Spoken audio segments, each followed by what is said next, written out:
vein, like for a magazine? Yes. Yes. Because this is a topic that, needs to be addressed and is addressed. And it isn't like in the old days when you just couldn't talk about this stuff.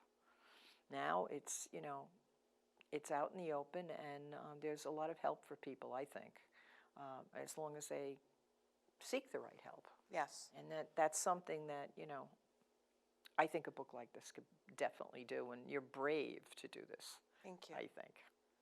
Thank you. It's, yeah, I've stepped out there in the spotlight before. I feel at this point, especially I think when you reach a certain age, but I think I've always been outspoken, and maybe that's not the popular thing. And, It people, sure is today. People close to me may not always appreciate it, but my heart is in the right place, and I really feel like I always feel like I have sort of a guidance coming from me. I was very close to my grandmothers, and they were storytellers, and my mother as well. But stories weren't told until, like with my mother, until I was a certain age, until after I was married. Things were kept sort of, And I think that's different today. People are more open, but. Because this is very different from your first book. It's very different. The first book was written, first of all, in a man's voice, really. I'm talking this very salty fisherman, and about, not a true story, but, Montauk and. It was a salty story. It was a salty, fun tale, yeah. Yeah. But also there's an underlying, because I read it, and there's like this underlying thing about women and the way they are treated by men. Well, there's always that underlying thing, I think, in probably everything that I write, every book that I'm thinking, even about a first book that I wrote, and which is called Promised Land, and I'm going to revive that and do that. But that was set in Lazy Point, and that was about a group of women friends who all have had different experiences in their lives, and whether their husbands have passed or left or they're divorced, each has a story, and there's a daughter in the book, and the father is gone, out to sea, he's not lost at sea, started another life somewhere. And so it's about redemption and forgiveness, and they're all kinds of recurring themes, I think, because that's something that's very important to me. Mm-hmm. And I've never been the kind of person that doesn't feel, not that I want to blurt out my private business, but I really feel strongly about telling the truth.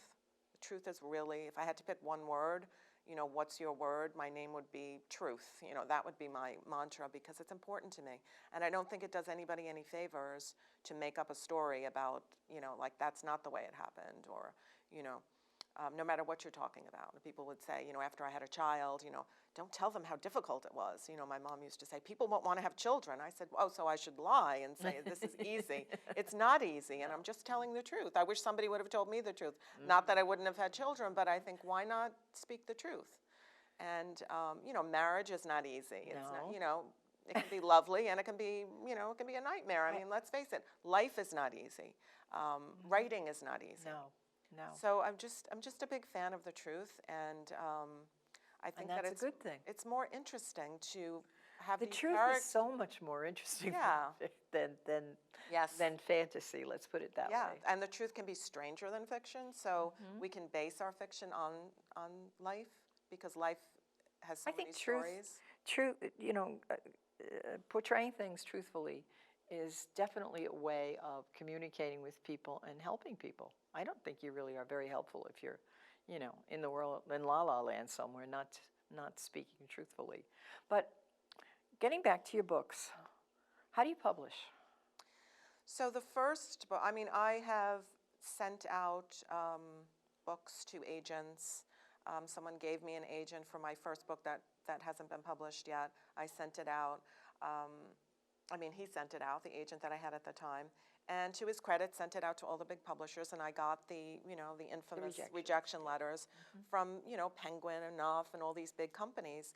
And I don't know if I saved them, but I guess they're somewhere in the bottom of a box somewhere. But, so it got out there. It didn't get published, but And then when I wrote the second one, which was this one, this was written before Cheap Fish. It just had a lot of rewrites, and it's a much heavier book. It's a bigger book, and it's Cheap Fish. I decided to write while I had this that needed work, so that was fun to do in between. So again, I sent it out to more agents. Again, enter contests, and I mean, I am relentless. That's another trait of mine that can also be annoying. But you've got to have stamina. You can't give up, because the rejection is not easy. Let's face it, it's not easy on any level. But it's when you write something or paint something, it's your creation, and when somebody rejects it, it's really hard not to take it personally. Oh, sure, absolutely. Of course you take it personally. It's personal. It's your stuff on the page. Absolutely. So you self-publish? So then, yes. Me too. I started to look into that, and a lot of it was very expensive. I didn't have that kind of budget. And so I found CreateSpace, which is a publishing arm of Amazon. And though I am a person to this day who buys books in bookstores, orders them from the bookstores, when I can order them online, I don't. I just don't, because I support the independent bookstore, always will. And so, but that was a cheaper way to do it, a way that I could afford to do it.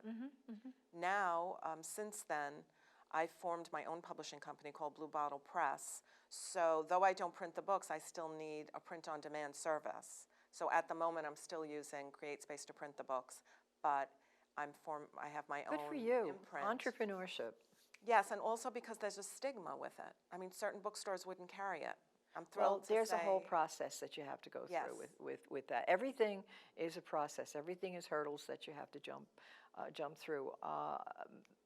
But I would like to get to, because we're pretty much at the end of the interview, have you got some good advice for those authors out here who are listening to your story and looking for some encouragement? First of all, just sit down and write.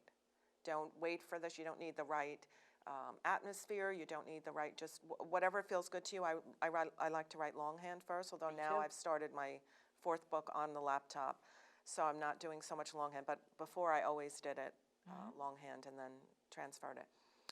You've got to just sit down and write. Don't edit yourself. Don't edit your spelling, your grammar. Don't tell anybody about it. Hemingway, there's a quote from Hemingway. I had it on my door, and it said where I used to write, but now I just write anywhere.